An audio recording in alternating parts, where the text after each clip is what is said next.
gentlemen, the Minister of External Affairs, Government of India, Dr. S. Jaishankar.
A very good evening, Dr. S. Jaishankar, Minister of External Affairs, Government of India. His Excellency, Mr. Simon Wong, High Commissioner of Singapore to India. Mr. Amitabh Kant, G20 Sherpa of India. Professor Tan Tai Yong, Chairman of the Institute of South Asian Studies at the National University of Singapore. And joining him, Associate Professor Iqbal Singh Sivia, Director of the Institute of South Asian Studies at the National University of Singapore. Your Excellencies, distinguished guests, ladies and gentlemen. On behalf of the Institute of South Asian Studies, ISAS, I warmly welcome you to today's book launch titled, India and the Future of G20, Shaping Policies for a Better World. This publication provides illuminating insights on India's G20 presidency and its potential to deliver sustainable solutions in a fractured world order. This book is put together and co-edited by ISAS senior scholars, Associate Professor Sivia, Mr. Vinod Rai, and Dr. Amitendu Palit, and the book is published by Bloomsbury. Events like today, the book launch, is part of ISA's continued journey, an important journey in its efforts to promote exchange and cooperation between Singapore and India. And to start today's proceedings, it's my pleasure now to invite ISAS Chairman, Professor Tan Tai Yong, to deliver his welcome address. Professor Tan, please.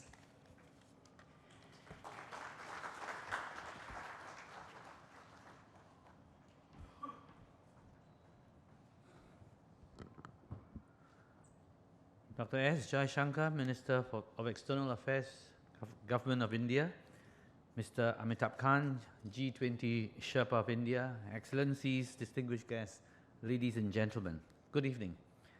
On behalf of the Institute of South Asian Studies, ISAS, at the National University of Singapore, I would like to extend a warm welcome to you to the book launch of India and the Future of G20, Shaping Policies for a Better World. I want to acknowledge especially the presence of Minister Jaishankar and thank him for taking time off his busy schedule to be with us this evening to launch the publication. Edited by my colleagues at ISAS, Iqbal Singh Sivia, Vinod Rai, and Amitendu Palit, the idea of the publication of this book arose from discussions that we had at the Institute in 2022 over India's then impending G20 presidency, the challenges and opportunities the presidency may face in an evolving world order, possible impact the Indian presidency might have, and the future of the G20 as an economic and strategic grouping. These questions were the driving force behind the compilation of this book. I'm sure Dr. Iqbal will be sharing more about this later on. In 2023, when India assumed the G20 presidency, the world was grappling with several major issues. These included economic recovery in a post-COVID landscape, reform in multilateralism, facilitating the green transition to address climate change-related challenges, rebuilding disrupted supply chains, and navigating heightened US-China tensions and Russia's invasion of Ukraine. The last two issues led to a fracture in consensus building in global groupings. This book attempts to reflect on these challenges by drawing rich insights and diverse perspectives from Sherpas, policymakers, academics, and members of the civil society. Among others, the book examines the perspectives of Sherpas of Brazil, Mexico, Argentina, the United Arab Emirates, and Singapore. And these studies delve into the respective aims and concerns about the future of G20. It also focuses on insights from policy practitioners and scholars on key themes like energy transition, climate finance, digital transformation and interoperability, food and health security, reforms in multilateralism, and greater inclusivity of the Global South in the global governance agenda. In short, the book not only sheds light on a diverse array of perspectives on critical themes under India's G20 presidency, but also delves into the future of G20. I believe this makes the book a unique and important contribution to the existing literature. On behalf of ISAS, I would like to take this opportunity to thank all the contributors for bringing their unique experiences and perspectives into their chapters and enriching the publication. The editors of this book have also benefited immensely from the generous support provided by India's G20 Sherpa, Mr. Amitabh Khan, and on behalf of my colleagues at ISAS, I would like to extend my gratitude to him.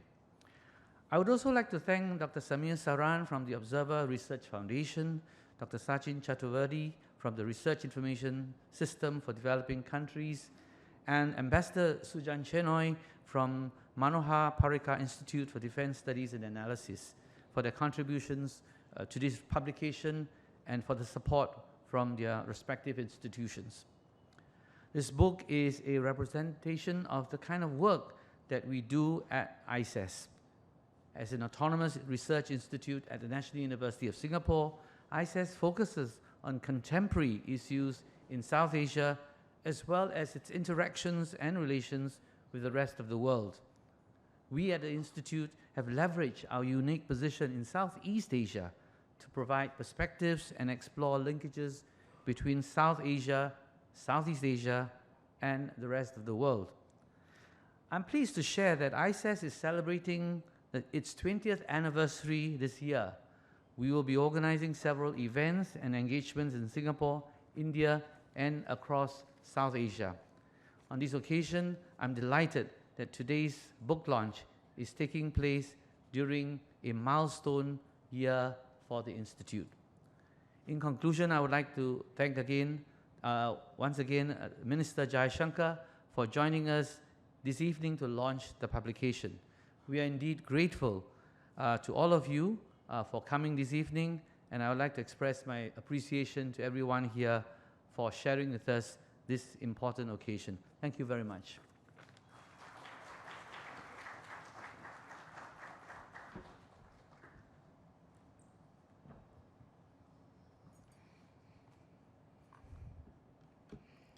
Thank you, Professor Tan. It's my pleasure next to invite ISAS Director and co-editor of this publication, Associate Professor Iqbal Singh Sivia, to introduce the book. Dr. Sivia, please.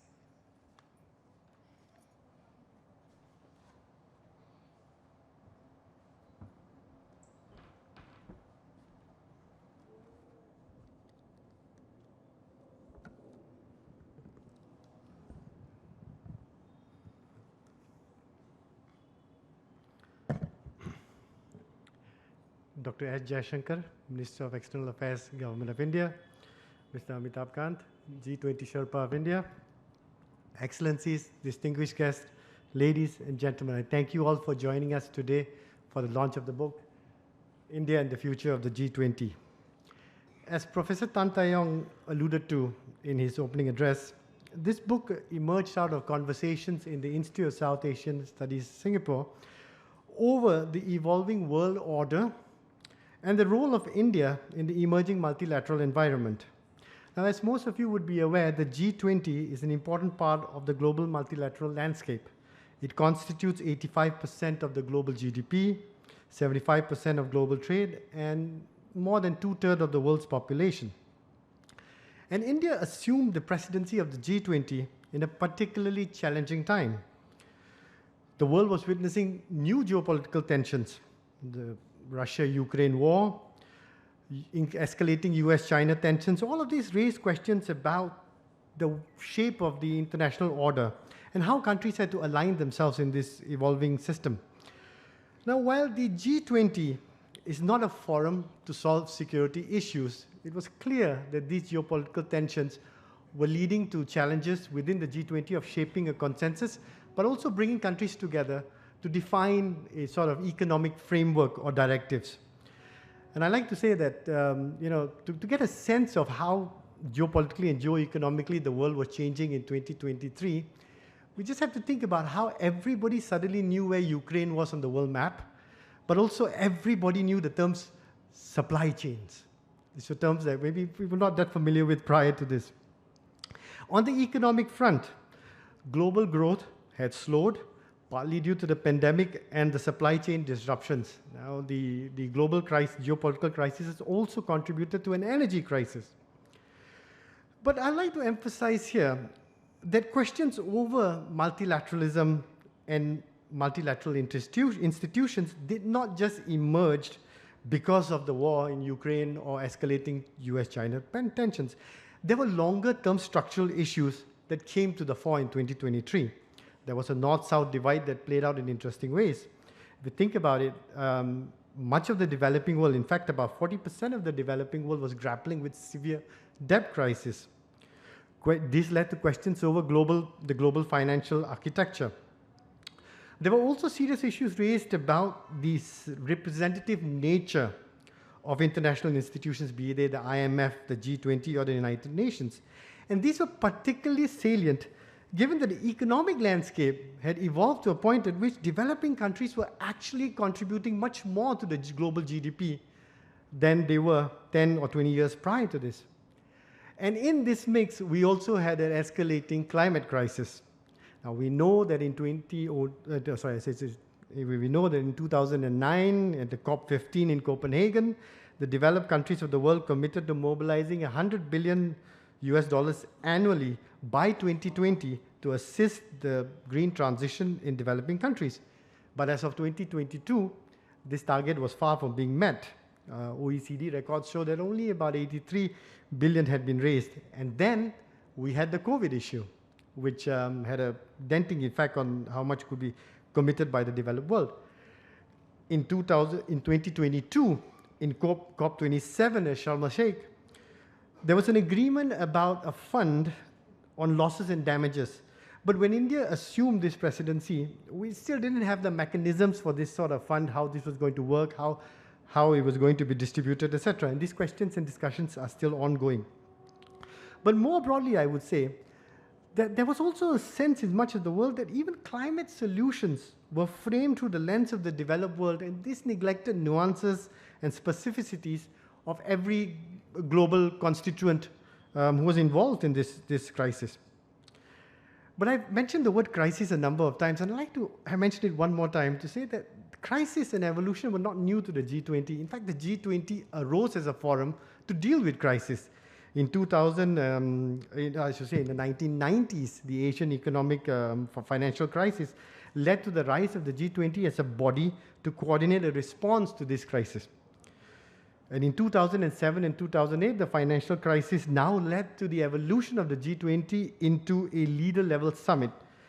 And we at ISAS were very keen to see how, in 2023, the G20 would, or may not be able to evolve and deal with the crises that were there. And we were very interested to see how India could play a role in this evolution and agenda setting. India's presidency, as we are all familiar with, set an inclusive agenda.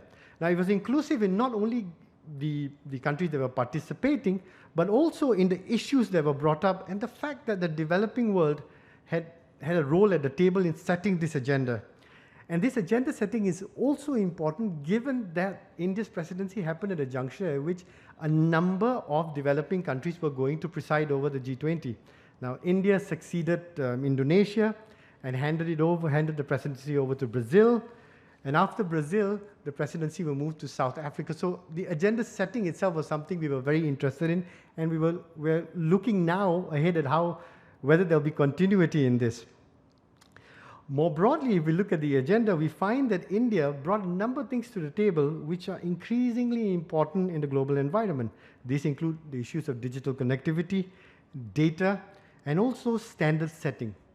Now, the issue of standard setting was something that India introduced in a very serious way, and it also relates to issues of climate, but also data regulation.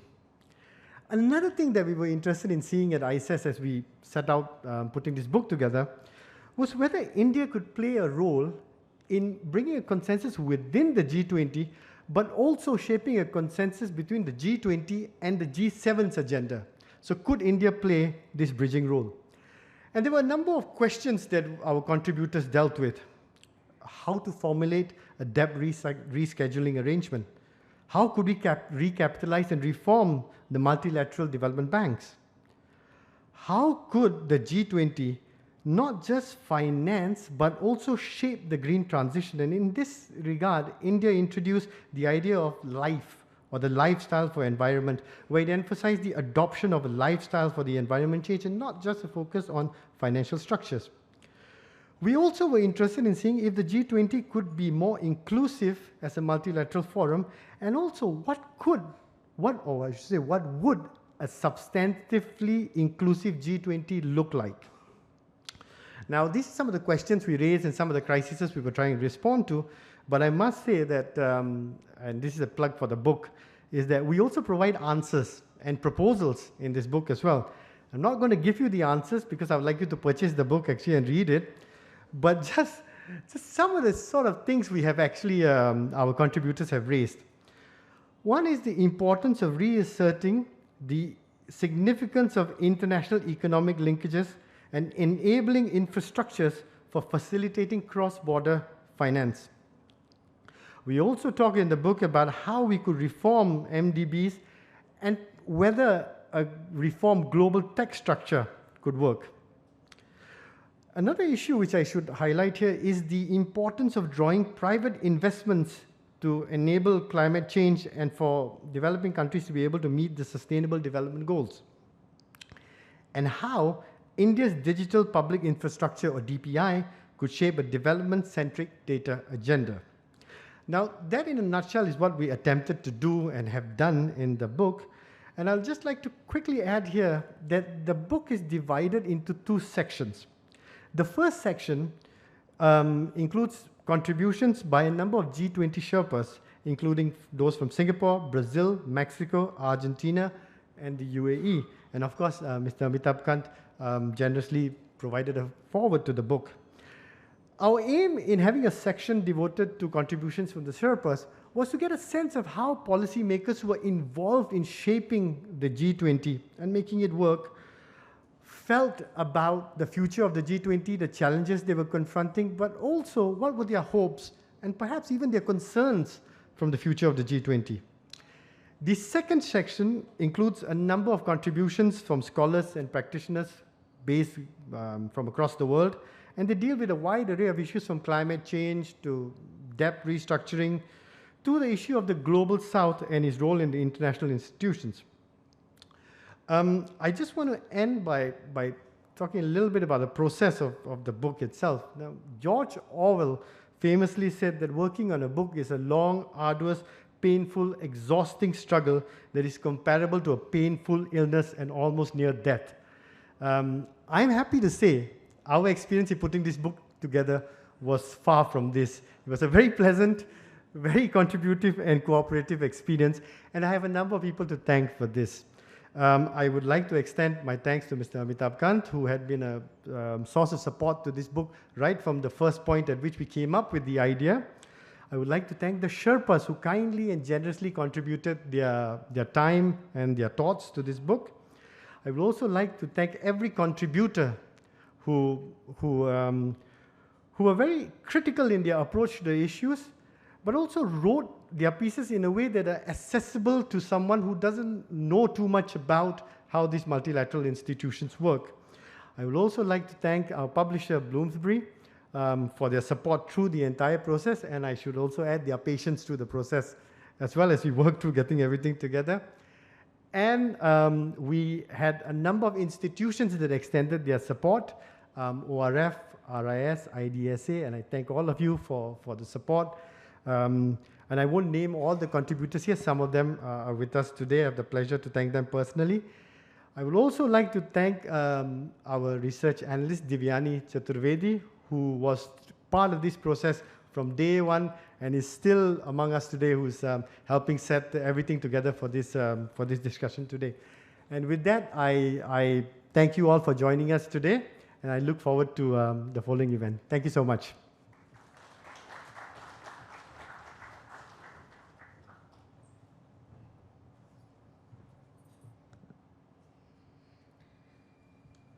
Thank you, Dr. Xavier, for the introduction to the book.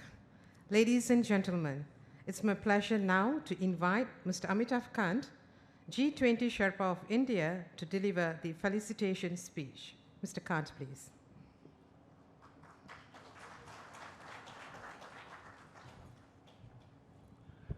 Mr. Jaishankar, our External Affairs Minister, Professor Tan, Professor Iqbal, Mr. Vinod Rai, all the distinguished guests, ladies and gentlemen, let me at the outset compliment ISAS for bringing out this book in record time, soon after India's G20 presidency.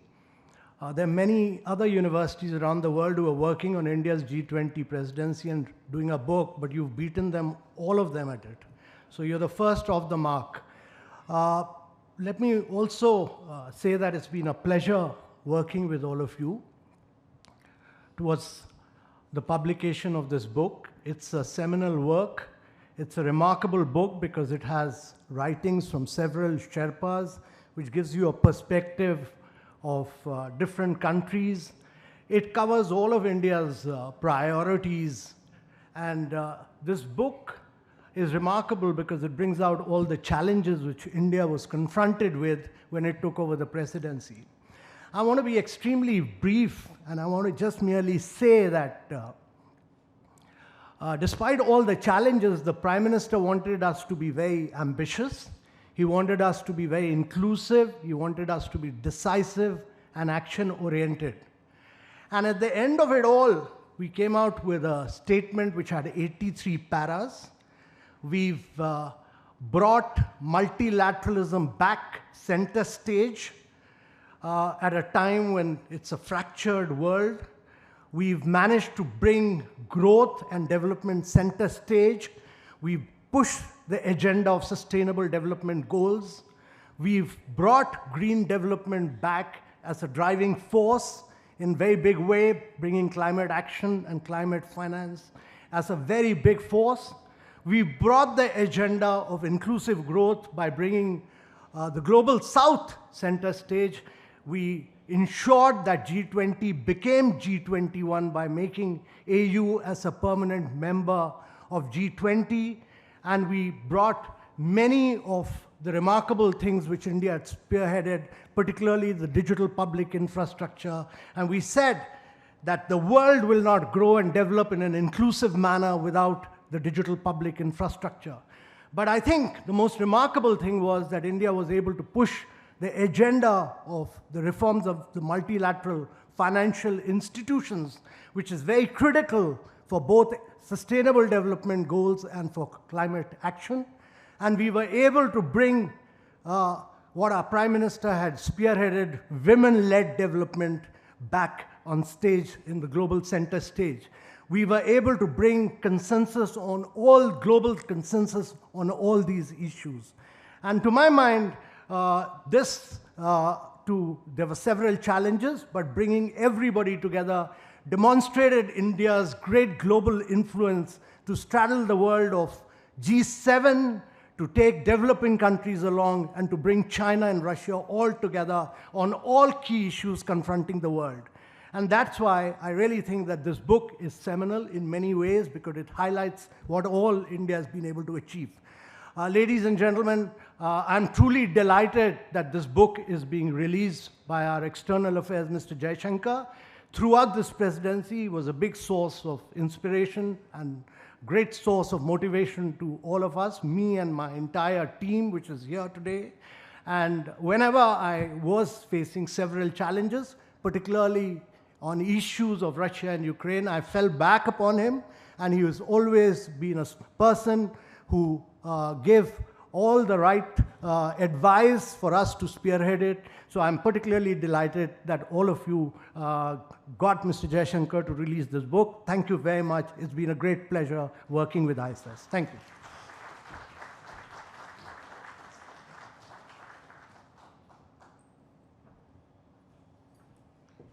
Thank you, Mr. Kant.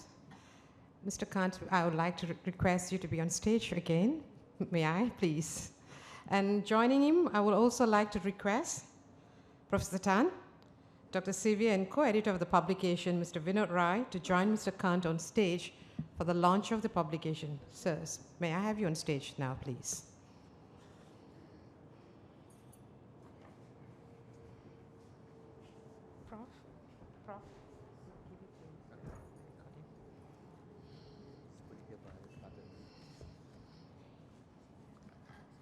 Ladies and gentlemen, it is my honor now to invite India's Minister of External Affairs, Dr. S. Jaishankar, to join us on stage and to do us the honor of launching the publication, India and the Future of G20, Shaping Policies for a Better World. Minister, sir, please.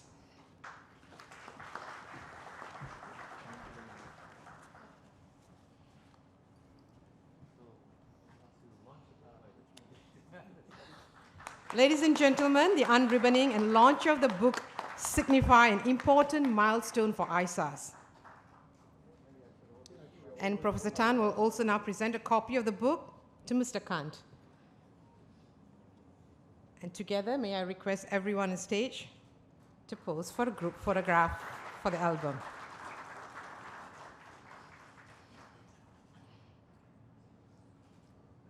Thank you, gentlemen. Minister, sir, may I request you to be on stage, please? Yeah. I just need to pick up. Sure, please. Yeah.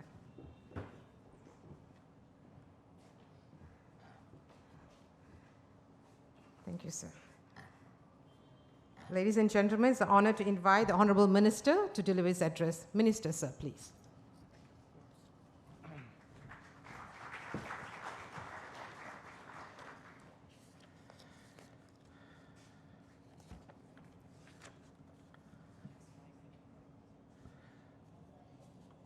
Professor Tan Tayong, Mr. Amitabh Kant, the co-authors Iqbal Singh Sevia, Vinod Rai, Amitendu Palit, Excellencies, the Indian G20 team, ladies and gentlemen. I'm really very pleased today to join you on this occasion for a number of reasons. One, as Amitabh said, ISAS has been the fastest of the block. So as the first book on what was really a very, not just a memorable year for us, but I think if I look at the history of Indian diplomacy, I think it was a very notable period. It's really only fitting that I could also join you people on this occasion. I'm also very pleased that this has been done by ISAS. I have had myself some personal association with the Institute. A few years ago, when I thought I was leaving the government, I spent a few months in ISAS. It was a short period, but a very productive one, because I started my first book sitting there, and even otherwise, from the time I was High Commissioner in Singapore, it's an institution with which I've had the pleasure to work, and I would also like to take the occasion to congratulate you on your completing your 20th year, and I wish you all the best in your celebrations. Now, it's about 5 months now since we had the New Delhi summit of the G20. It's 2 months since India relinquished its presidency.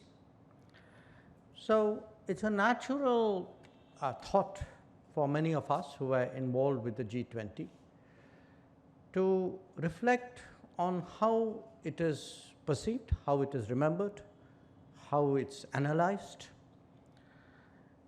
And I'd like to begin really by sharing some of the, I can say, feedback that I got from people whose thoughts on this matter really make a difference. The first feedback I would give you is actually that of the Secretary General of the United Nations, Antonio Guterres. I had gone at the end of September to the UN General Assembly, and I had obviously met him there. That is customary.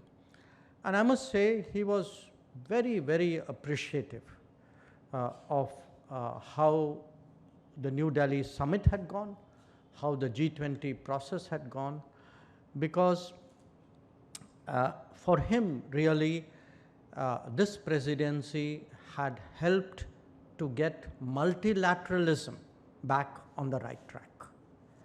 So for a UN Secretary General to actually, and he was very open about it, that that the work which had been done at the G20 had strengthened his hands, and he spoke. I mean, actually, we had the SDG summit had just taken place that week.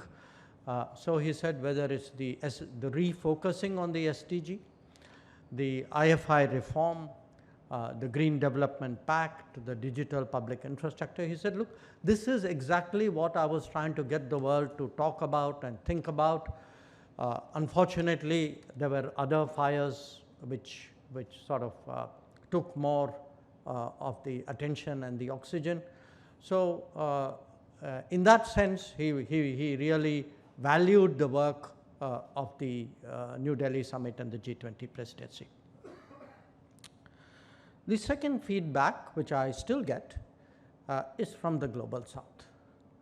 I must say, again, my reference point here, my focus group, my sample here has been the non-aligned meet, which I attended the summit in Kampala just 2 weeks ago. And within the Global South, the feeling was very strong that in a sense, the G20 provided, the Indian presidency provided an occasion really for a lot of countries who had a natural affinity of interests, but somewhere had lost that sense of, I would say, cohesive articulation to get that back. The third is Africa specifically, because there's not a single African president or prime minister or foreign minister who's really not thanked us for what is seen truly as a big step in Africa's rise, a recognition today that Africa should have a voice. And in fact, in a very interesting way, it has also spurred a debate on not just multilateralism, but even on UN reform. I mean, the feeling is that if a body like the G20 could add a member, I mean, surely this should serve as an inspiration for other bodies, not least the United Nations. I think in terms of the general global perception, the feeling is that we managed to bridge multiple contradictions, that there was the East-West polarization centering around Ukraine. There was the North-South divide, mostly on development-related issues. In that sense, we actually kind of managed delicate walk on the trapeze with the spotlight on us, and did that with carrying 20 others along with us. In India itself, and again I say this from travels which I keep doing. Just a few days ago I was in Mumbai at the IIT. I think if I look back, and I can look back a fair distance, I can't think really of any foreign policy event which was domestically so deeply owned as this G20. That by doing these 220 meetings in 60 cities, and by doing it in a way in which people got outside the conference room, outside the hotels, brought in a lot of civil society, other non-governmental organizations, universities. So there's actually, it was almost like a nationwide celebration. And there was a sort of a collective ownership about its success. So it wasn't seen either simply as a government achievement or a diplomatic achievement. It was actually truly seen in many ways as a larger endeavor of a society. And to that extent, I would say it is notable because it's part of what I would say today is a grounding of foreign policy on domestic sentiment. So there is that big change happening in India, and I think this was a very important driver of that. Now, the achievements of the G20, and Amitabh has spoken briefly about it, I think is something that we're all aware of. But I would like to make a few points to add to what he said there. One, of course, is the theme of the G20 itself: One Earth, One Family, One Future. And this theme, I believe, has a particular resonance at a time when globalism is supposedly retreating in the face of nationalism. Instead, I think what we were able to demonstrate is that really nationalism and internationalism are not at odds with each other, and it is really requires a bent of mind to harmonize that, and certainly countries with a long tradition of openness have no difficulty in doing that. Second, I spoke about the voice of the Global South. We began with the voice of the Global South, but more importantly, we finished with the voice of the Global South. So the fact that we reported back to the Global South on the G20, I think really underlined how seriously we took their contributions and how we hope that what we started off really gets more traction with time. As regards the African Union's permanent membership, again, I must share with you, I think Amitabh, you would remember this, as we were literally concluding the Bali G20, the then President of the African Union, President Macky Sall, actually came up. He was very agitated because he felt that the assurances that had been given that African Union would be considered for membership, there was not even a reference, there was no discussion.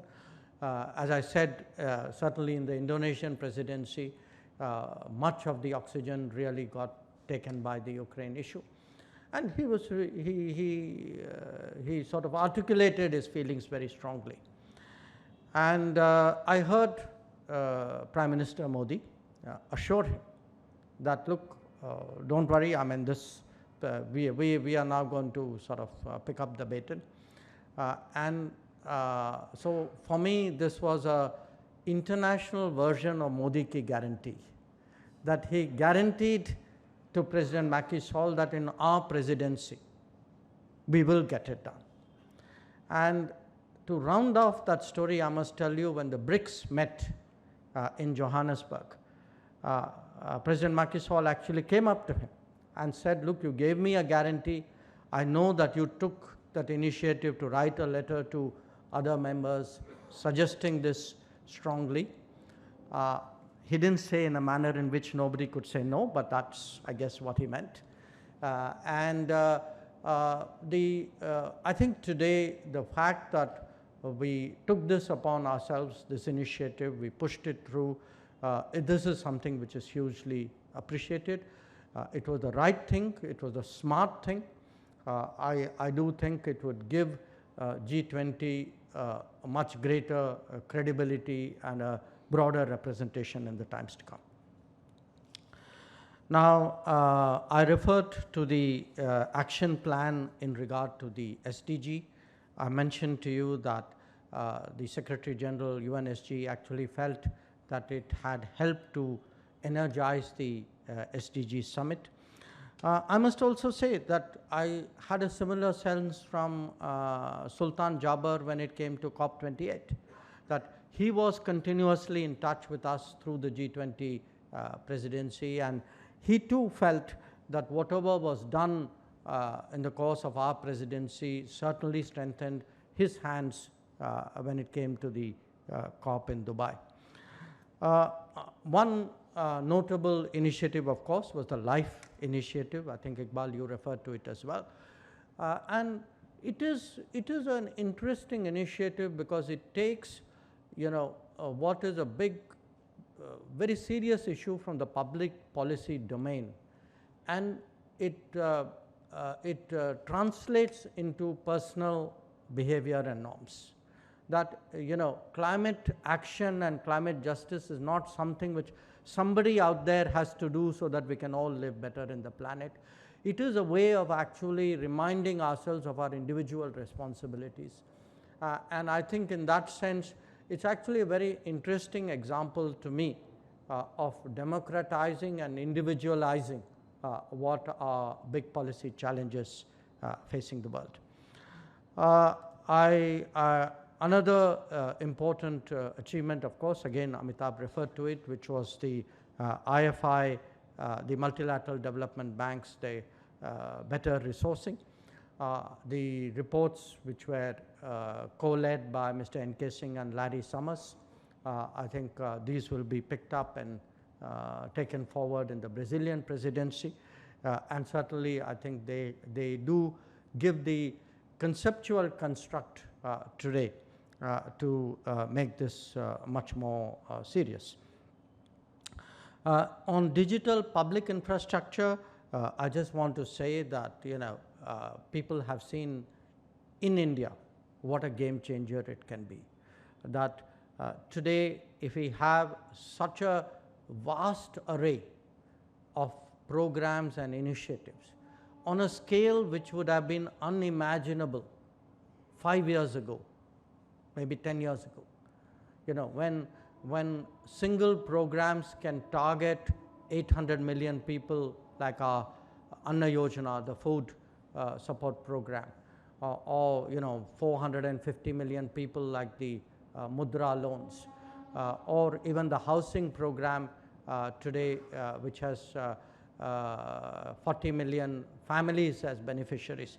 I think the whole idea today of efficient public goods delivery, and that being so key to good governance, this today rests on a digital foundation. And I would say, as a minister of a ministry which has development programs in 78 countries across the world, today I would say if there's a single experience which is of interest to the world and which is a contribution that India can make to global good governance, it is actually in the propagation of digital public infrastructure. This is, to me, a real game changer out there waiting to happen. There was also a reference to women-led development. We've of course seen it in India, whether it is the Mudra loans or even the manner in which houses have been, the ownership of houses has been given. But actually in many ways with the way in which gender gaps have been narrowed, whether it may be narrowed in terms of parliamentary representation or in terms of recruitment into various bodies. It could be symbolic, it could be optical, it could be real. But again, this is something, the focus on women-led development I think was very important, as indeed was the food security issue. The per capita consumption of millets among G20 delegates would surely be in the Guinness Book of World Records. But believe me, every one of them took back that message and took it back enthusiastically. Today, the results we have seen of that propagation of millets, that is certainly very visible.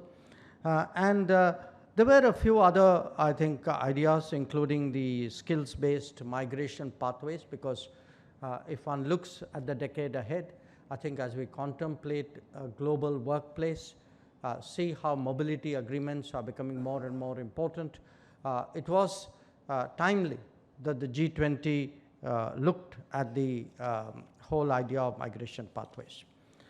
Now, you would all, of course, note that I have not used the U word so far, Ukraine, but it was a challenge. I mean, no question about it. In fact, in many ways, the management of that issue while keeping the agenda moving, I think was the real process. I would say the complexity of the process was really focused around that. So at every meeting, the idea was to get the substantive work done while managing the Ukraine contradiction.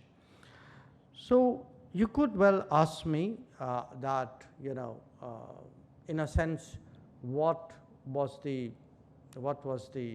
formula or the recipe for India's managing the G20 consensus in Delhi. I think the Sherpa knows and the G20 team knows we had a particularly exciting last 48 hours before we came to that consensus. And when I think back about it, I would say that what we did was we created so many outcomes that the value of that consensus went up given the fact that there was so much riding on it. So it would have been a very brave country to take the call not to go along with the consensus. So if I would say, perhaps a learning which Amitabh and I carried from our youthful years in the university together, when you play this 3-card poker, in India it is called Teen Patti, if the stakes are high enough, nobody is going to call. So we learned something in that process. And I think because the stakes were really high, because the relationships were really strong, that between us and the other G20 members, we were actually able to get everybody to understand the seriousness of what was at stake. So it was, in a way, certainly a victory for diplomacy, but I would also say in many ways it was an assertion of gravitas in a way, of a certain commitment to what are the really important issues in the world today, particularly in the world of multilateralism today.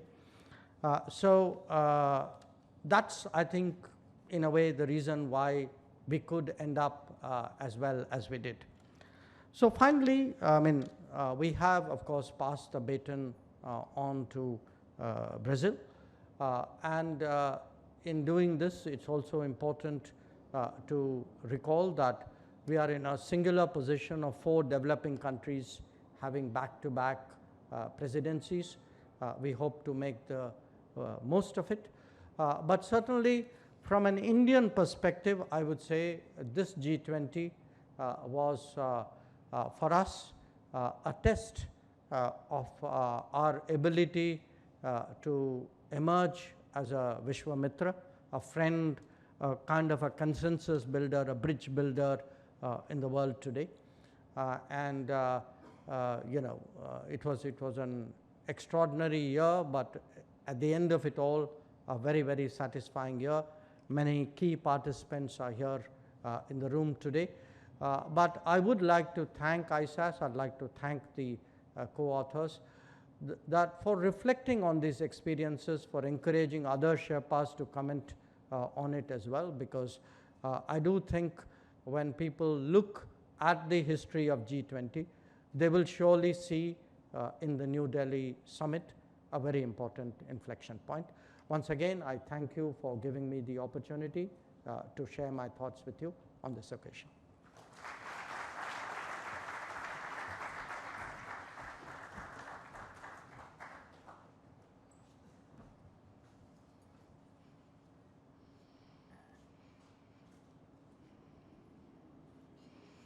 Thank you, Minister Sir. I would like next to invite Mr. Vinod Rai, Distinguished Visiting Research Fellow at the Institute of South Asian Studies and co-editor of the publication, to deliver the vote of thanks. Mr. Rai, please.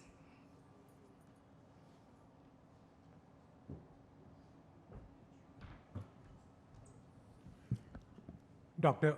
S. Jaishankar, Minister for External Affairs, Mr. Amitabh Kant, His Excellencies, distinguished ladies and gentlemen. It has certainly been a remarkable year for India.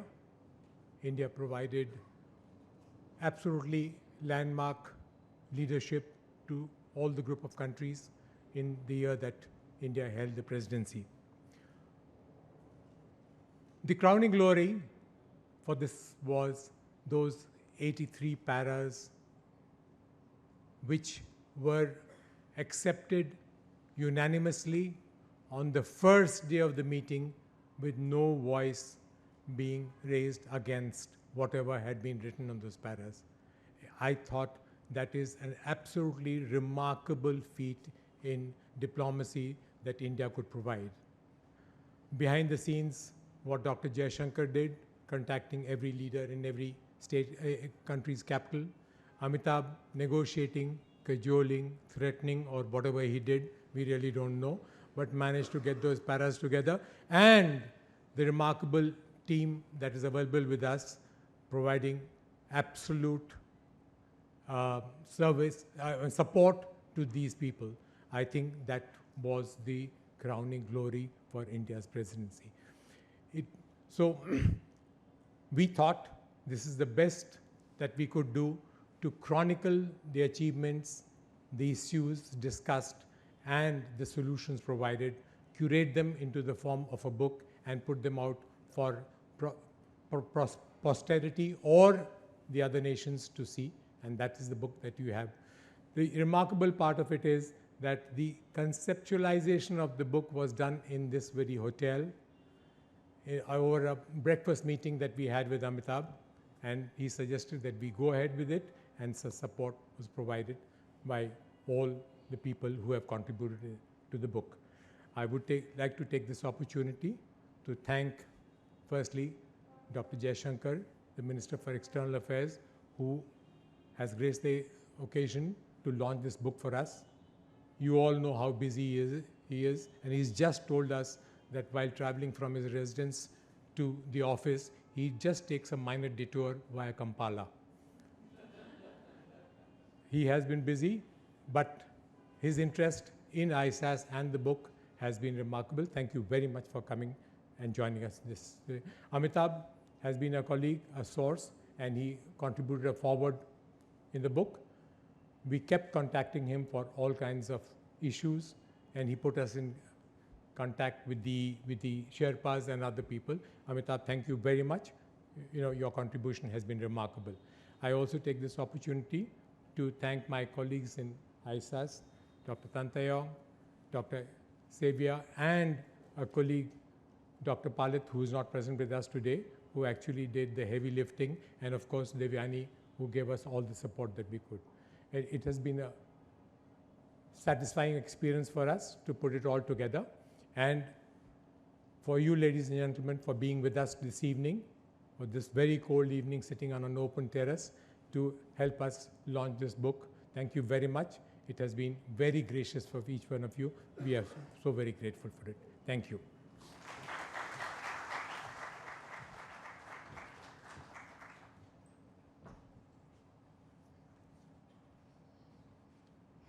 Thank you, Mr. Rai. Ladies and gentlemen, we have come to the end of today's book launch. I'm pleased to share that Bloomsbury is selling the books at a very special discounted price today. So do get your copy.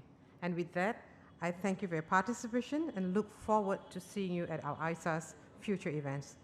Thank you, Minister, and thank you, everyone. Have a good night.